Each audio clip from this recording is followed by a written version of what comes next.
going to lunch once with a out-of-town guest, and this was after the vineyard started, but it certainly describes how it started. I asked him, all excited, because I had heard about the revival in a certain part of Africa, and I knew he had been a part of it. So I was asking him questions, and like, how did the revival start? And he just stopped and looked at me, kind of like you're looking at me right now. He said, it started with a mighty work of God. I said, oh, tell me about it. Tell me about it. And he paused, and he said, he showed me my sin. And it was like, boom. Oh, that's revival. That's revival. And that was my experience. That was John's experience. That was just about everybody's experience as we formed a group. It was not based on anything else. What we had, we were not like the young, triumphant, successful Christians. We were the old, successful teachers and board members and that had just burnt out. We were a bunch of broken people, and it was with the realization we missed something. In a personal part was when John was first filled with the Spirit 7 years before, I'm talking about. For my sake, he walked away from the whole experience. I was so anti-charismatic.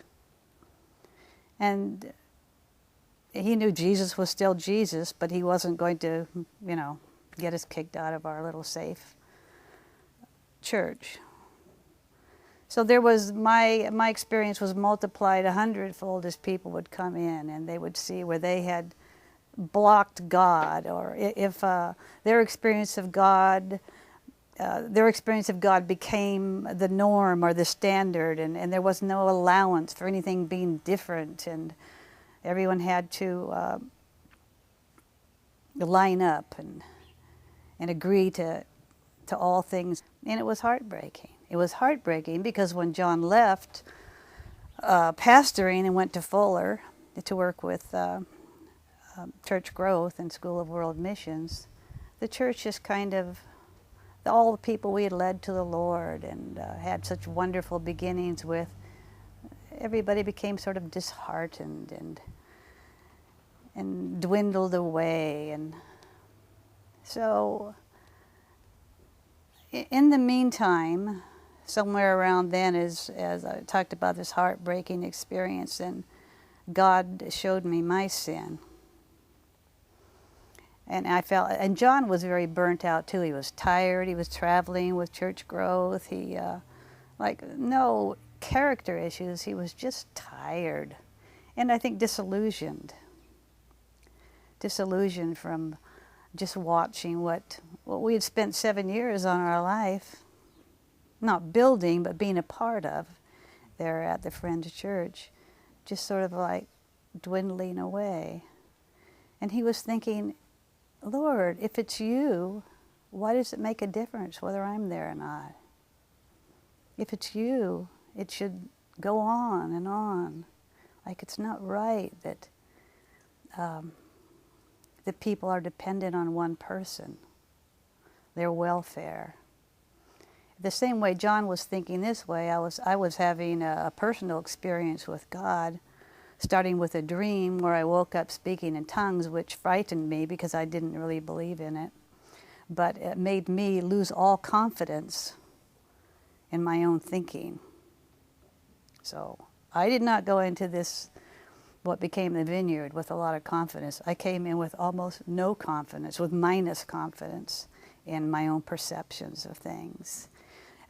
While that was going on with me, which I did not share with John because I had messed him up so badly the 7 years before with my thoughts on the Holy Spirit and how things work. So I just thought, I know it was the Lord. Like, if this is the Lord, He'll have His way.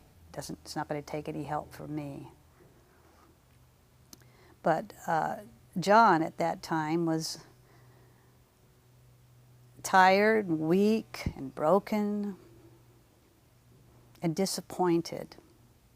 I mean, Jesus doesn't disappoint, but there was always that feeling that when we were first saved, something wonderful was going to happen. And it had been wonderful in a million different little ways.